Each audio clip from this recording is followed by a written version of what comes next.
급의료 대란 위기에 대한 목소리가 높아지고 있습니다.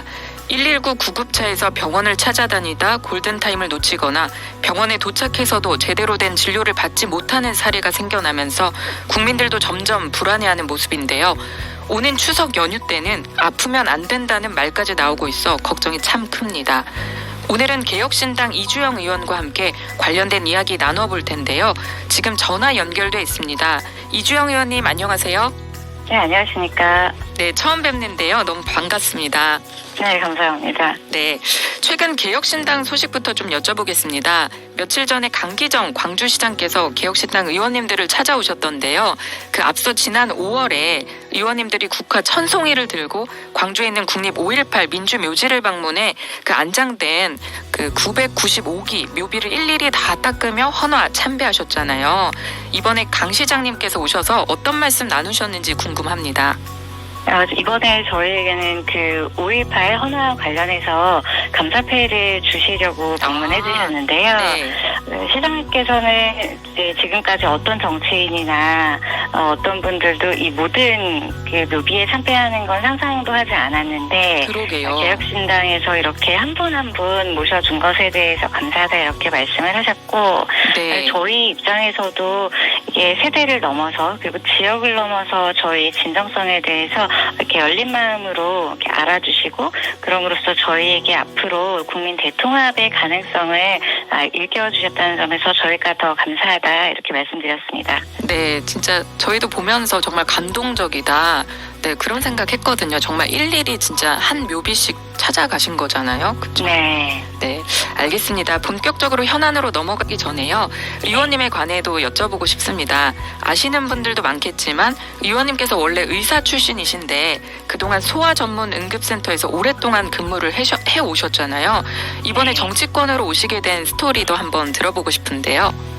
저는 원래는 소아정신과 의사였고 여러 종류의 병원에서 근무를 했는데 지난 10년 정도를 충남에 있는 어느 소아 전문 응급센터에서 일을 했습니다. 네. 그래서 10년 정도 지냈으니까 사실 저는 이제 천직이다 이렇게 생각을 하고 일한 적도 있었는데 지금 일어나고 있는 응급실 의료진의 이탈 네. 지난 한 3, 4년 정도 소아응급 영역에서는 이미 다 진행이 됐던 일입니다. 그래서 제가 있던 곳에서도 의료진들이 결국 일을 지속할 수 없는 환경이 돼서 저희 팀이 와해가 됐고 그래서 저도 어쩔 수 없이 이제 일을 그만두고 잠시 쉬고 있던 중에 이번에 총선 겪으면서 정치권에서 이 소아응급에 대해 새로운 관점으로 좀 더 기여할 수 있지 않을까 해서 정치에 들어오게 됐습니다. 네, 당시 국민의힘, 민주당, 개혁신당 등 다양한 정당에서 러브콜을 받으신 걸로 알고 있는데요. 결국 개혁신당을 선택하셨는데 지금 되돌아보시면 어떠신지도 좀 궁금하거든요. 개혁신당만의 장점이라든지 혹시 오길 잘했다, 뭐 아니면 왜 왔지? 뭐 이런 부분들이 있으시면 네, 말씀 부탁드릴게요. 제가 아직 오래되지는 않았지만 사실 모든 분 만날 때 기자분들이건 다른 정치인분들 만날 때도 점점 더 대단히 만족하고 또 애정을 가지게 된다 이렇게 말씀을 드립니다. 왜냐하면 이 정치라는 곳이 언제나 이 동지와 적이 있을 수밖에 없는 곳인데 개혁신당은 적어도 같은 방향으로 가고자 하는 사람들이 모여 있어서 사람이 그냥 많은 것보다는 나에게 힘이 되어주는 사람 그리고 내가 힘이 될 수 있는 사람이 얼마나 많은가가 중요한데 그런 부분에서 참 감사할 때가 많고 일을 함에 있어서도 아마 저희 정당의 3명이 가장 본인의 소신껏 한 명 한 명이 입법기관으로서의 정체성을 존엄하게 지킬 수 있는 그런 위치가 아닌가 하는 생각이 들어서 당이나 또 지지자분들께 감사한 마음입니다. 네, 알겠습니다. 또 이어서 지금 의료 공백 사태에 대한 질문들 좀 여쭤보려고요. 네. 지금 의료계 상황을 봤을 때 그 지난 10년 동안 의원님이 계셨던 그때 모습과는 또 차이가 있을 것 같은데 어떤 차이가 있는지 궁금합니다. 소아의 예를 들자면 사실 10년 전에는 응급실이 됐건 중환자실이 됐건 수술이 됐건 거의 모든 것이 가능했습니다. 그런데 지난 10년 정도 소아 인구가 대단히 줄었음에도 불구하고 기존의 일을 충분히 할 수 있던 의사들이 그 영역에서 점점 더 일을 할 수 없는 환경이 되었어요. 그래서 그런 부분이 사법적인 리스크도 있을 것이고 그리고 일 자체의 로딩도 있을 것이고 그 외에 여러 의료 의료가 이용되고 또 행해지는 문화에 있어서도 이전과는 좀 많이 달라진 부분이 있어서 지금은 점점 핵심 의료, 사람의 생명과 관련된 영역에서는 일을 하는 것 자체가 대단히 위험한 상황이 되었다. 그래서 그로 인해서 이탈하는 사람이 생기다 보니 필수적인 영역에서까지 공백이 발생한 것이 지금의 상황이라고 봅니다. 네. 사실 의원님께서 점점 일을 할 수 없는 그런 환경에 대해서 말씀을 해주셨는데 네. 그 의료 개혁, 그러니까 의대 정원을 증가해야 된다, 이런 목소리는 상당히 오래전부터 국민들 네. 사이에서도 되게 공감이 있었잖아요. 네. 그런데 지금의 현 상태는 지금 어떤 해결점이 사실 보이지 않는 그런 상황이거든요. 네. 이런 부분 혹시 어떻게 이렇게 해결해야 된다고 보세요? 지금 정부가 가지고 있는 문제는 첫 번째는 우리나라 의료 시스템에 대한 계획을 제대로 세우지 않았다는 데 가장 큰 문제가 있고요. 두 번째는 그 이외에 정부가 해야 하는 공공적 성격의 의료 서비스에 대해 정부의 기여를 할 생각을 못하고 있다는 게 두 번째 문제라고 봅니다. 그리고 세 번째는 의료 이용의 문화나 사법적인 내용에 있어서도 이게 정상적이거나 일반적인 의료가 행해질 때 그 일을 하는 의료인들이 용감하게 내가 살려보겠다는 마음으로 뛰어들 수 없는 현실이 되었기 때문에 예전에 그 소아를 보는 의사가 훨씬 많았을 때 혹은 수술할 수 있는 의사가 훨씬 많아서가 아니라 그 일을 할 수 있는 사람이 많았던 거죠. 예. 지금은 전체 숫자는 분명히 증가하고 OECD에서 우리나라가 국민 1인당 의사 숫자가 더 빠르게 증가하고는 있음에도 그 영역을 포기하는 숫자가 더 많아진 겁니다. 진짜 그러면 그 필수적인 그런 의료 분야에 의사분들이 많이 계시는 게 어떻게 보면 사회적으로 맞는 것 같은데 또 환경이 그렇게 만들지 못하는 부분들이 있잖아요. 의사분들에게 희생을 강요할 수는 없으니까요. 그러면 그런 부분에 대해서는 정부가 어떻게 지원을 해야 필수 의료 인력이 늘어나게 될까요? 이게 정부의 지원이라고 이야기를 하면 마치 의사 개인이 돈을 더 달라는 것처럼 정부도 국민들도 인식을 하시는 것 같은데 지금 핵심 의료에 있는 사람들이 지원이라고 이야기하는 것은 충분한 인원이 당직 스케줄이 돌아갈 정도로 고용될 수 있게 수가를 현실화해달라는 겁니다. 네. 그리고 그 현장에서 일을 할 때 응급실은 거의 분초 단위로 즉각적인 판단이 이루어지고 그렇죠. 거기에 대해서 플랜 B라는 게 존재할 수 없는 상황이 많기 때문에 그런 응급의료의 특수성 그리고 수술을 들어가야 하는 그런 분과에 있어서도 그 일의 특수성을 고려한 판단이 있어야 되는데 거기에 대해서 후향적으로 이렇게 했으면 좀 더 좋지 않아? 라는 식의 완벽하지 않으면 배상을 묻고 완벽하지 않았다는 것에 대해 처벌하는 분위기가 일단은 사라져야 된다고 생각합니다. 네. 지금 현재까지 전국에서 응급실 운영을 중단하거나 축소 운영하는 병원들이 하나둘씩 생겨나고 있는데요. 어제도 수원 아주대병원이 응급 환자를 선별해서 받겠다 이런 상황이고요. 네. 이게 계속 확대될 거라고 보세요?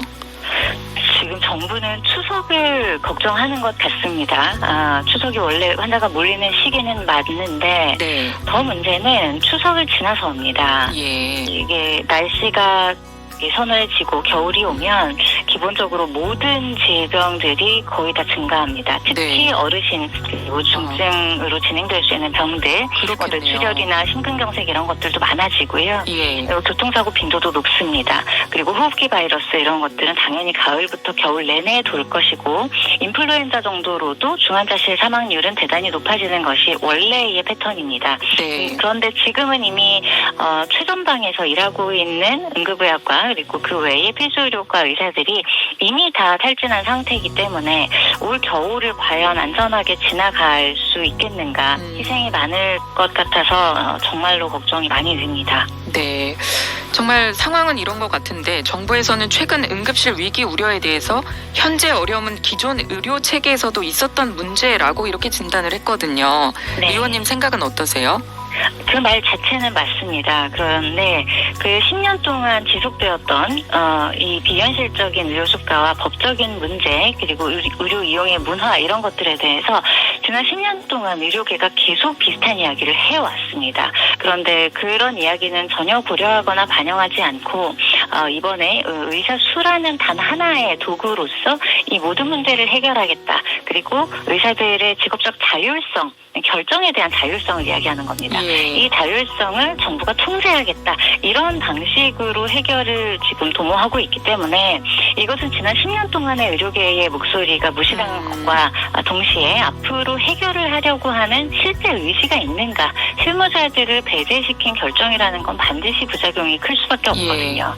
진짜 지난 10년 동안 계속해서 이제 그런 목소리가 사실 있었잖아요. 의사들의 그 환경 너무 힘들다라는 말, 또 그래서 의대 정원을 좀 늘려야 된다는 말은 계속 있었는데, 사실 정치권에서는 그런 얘기가 나오면 지난 정권에서도 이게 또 선거에도 영향을 미치기 때문에 또 물러서고 이러다 보니까 여기까지 온 거고, 그래서 이제 또 이번 정부에서는 의료 개혁이라는 말로 이렇게 또 개혁적인 또 이런 활동을 하고 있는 것 같은데요.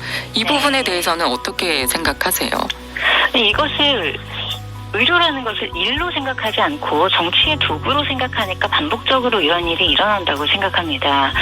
지금까지 그랬던 것과 마찬가지로 의료계와 소통을 의료계 내부에서 일이 돌아가게 하고, 그래서 국민 건강과 생명을 지킬 수 있는 방식으로 작동하느냐에 대한 고민을 한 것이 아니라 정권을 막론하고 의사를 공격해서 표를 얻는다던가 아니면 의료 제도상에서 뭔가 포퓰리즘적인 것을 제시함으로써 국민들의 표를 추구해온 환경이 있기 때문에 의료계 입장에서는 정부나 혹은 정치권이 의료계의 정상화를 위한 진심이 있다고 보지는 않는 것이죠. 예.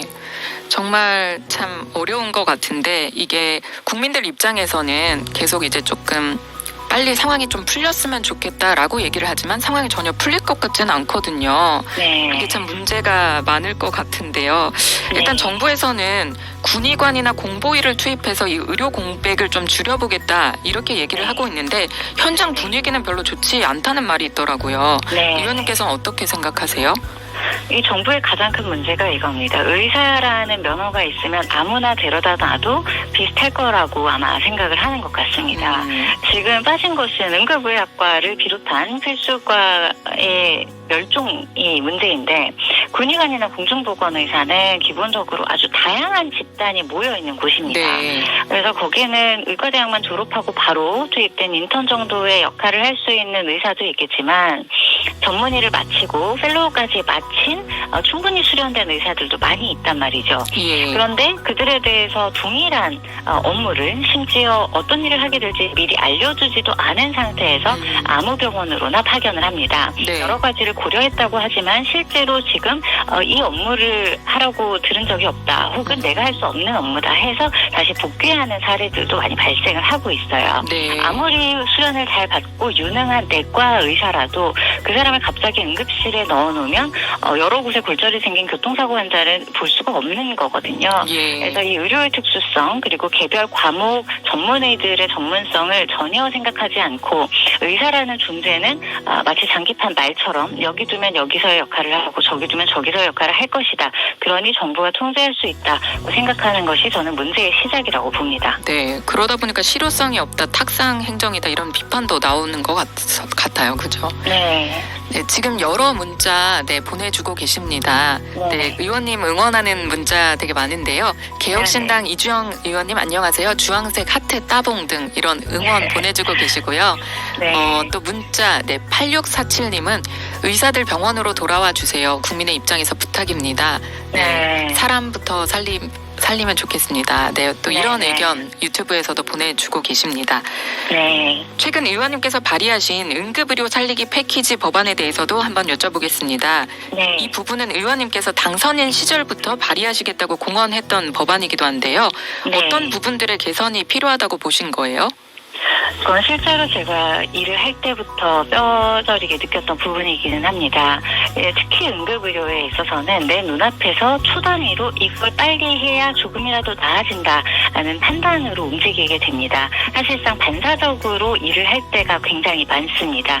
그런데 이것에 대해서 디테일하게 설명이 부실했다, 아니면 다른 방법을 쓸 수 있었다, 이런 식으로 접근을 하면 그것이 실제로 민사를 넘어 형사까지 요즘은 엮이는 부분이 있기 때문에 그것이 두려워서 내가 이 환자를 보지 않겠다. 내가 이 일 자체를 네. 하지 않겠다. 나는 이것까지 완벽하게 해낼 자신은 없다. 그러면 네. 그 일을 못하게 되는 겁니다. 그렇기 때문에 지금은 예전에는 이런 뭐 의사 쪽의 입장 또 환자분들이 느끼실 수 있는 불안 이런 것들이 있었다고 치면 지금은 대한민국 의료의 현실 자체가 이제는 무서워서 아무도 안 해버리는 상황까지 갔기 때문에 네. 이 정도를 보장을 해주고 당신들이 다시 용기 있게 용감하게 소신껏 진료에 뛰어들어 주기를 부탁한다는 마음으로 냈고요. 예. 실제로 이 법에 대해 의료계에 설명하면서 제가 하는 말이 있습니다. 나는 당신들이 볼 수 있는 환자 일부러 안 본다고는 절대 생각하지 않는다. 왜냐하면 네. 나도 그렇게 일했기 때문에 그래서 오히려 이렇게 법적으로 당신들의 전문성 그리고 당신들이 올바른 판단을 할 것이라고 기대한다는 지지가 있을 때 응급의료가 훨씬 더 저는 잘 살아날 수 있을 것이라고 기대합니다. 네. 그러면 그 법안의 내용이 그러면 네. 의사들의 판단을 좀 더 이게 믿고 그 책임에서 조금 더 자유롭게 이렇게 해주는 그런 내용이 담긴 건가요? 책임에서 자유롭게 해준다기보다 불확실성에 대해서도 더 용기 낼 수 있게 해주는 겁니다. 지금은 조금이라도 결과가 나쁘면 그 과정이나 뭐 이런 것에 관계없이 그 결과만으로 처벌을 하는 상황이 되어버렸는데 이 법안은 보장이 잘 될수록 20%, 10%의 가능성이 있는 환자라도 내가 처벌받을 것을 두려워하지 않고 10%라도 용기 내서 살려보자라고 할 수 있게 해주는 법이라고 이해해 주시면 좋을 것 같습니다. 네. 구체적인 법안이 나오면 한번 조금 더 살펴보고 싶고요. 이게 어떤 식으로 이제 그죠. 의사들도 분명히 그런 게 필요할 것 같거든요. 내가 막 네. 계속 너무 과한 책임을 지게 된다면 그죠. 아무도 하려고 나서지 않을 거다. 네, 네. 의원님의 이 말씀도 참 공감이 가는데요. 이에 대해서 이제 현장의 반응은 어떤가요? 현장 아직 이게 발의된 법은 아니기 때문에 네. 현장에서는 물론 제가 추측하기로는 제가 실제로 받았던 질문이기도 하고요. 예. 만약에 그런 형사 면책이 있어서 혹시 의사가 뭐 일부러 나쁘게 하면 어떻게 하냐고 얘기하는 질문을 받아본 적이 있는데 사실은 그것이 저는 현재 우리나라 의료의 가장 슬픈 점이라고 생각하고 의사들은 기본적으로 내 앞에 당장 내가 살릴 수 있는 환자가 있는데 거기에 대해서 일부러 나쁜 결정을 하는 것은 저는 불가능하다고 네. 생각합니다.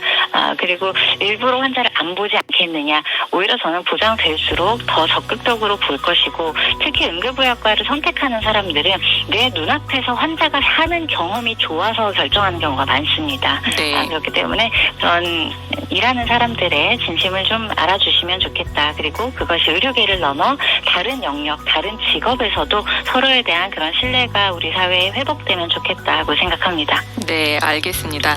한편 지난번 여야 합의로 통과됐던 간호법 제정안에 대해서는 개혁신당 이준석 의원과 함께 반대표를 내셨잖아요. 이게 네. 어떤 함의가 있었던 건지 한번 설명해 주신다면요. 간호법이 21대 내용과 22대 내용이 좀 다릅니다. 그리고 처음에 알려진 내용과 제정이 된 내용이 좀 다른 부분이 있는데요. 저는 적어도 간호법이라고 이야기하려면 간호사들의 권익을 직접적으로 보호하거나 그 지위를 직접적으로 보장해야 한다고 생각합니다. 그런데 지금 이번에 통과되는 간호법은 기존에 문제가 되었던 법체계상의 문제라던가 아니면 직역 간의 업무 분담에 대한 내용은 사실상 다 하위 법령으로 예. 위임이 된 상태고 실제로 간호사들에게 도움이 되는 조항들은 다 지원할 수 있다, 노력할 수 있다 등 뭉뚱그려서 모호하게 기술이 되어 있습니다. 예. 다만 지금 간호사들이 원하는 것은 내가 하고 있는 일에 대해서 법적으로 안전을 보장받고 싶다는 것인데 이 법은 법으로 괜찮다고만 하면 아무 일이나 하라는 법입니다. 그렇기 때문에 저는 이것이 간호사들의 권익을 보호하는 법도 아니고 특히 전연차 오더를 받아야 하는 입장의 간호사들에게 대단히 나쁘게 사용될 가능성이 있기 때문에 반대를 했고요.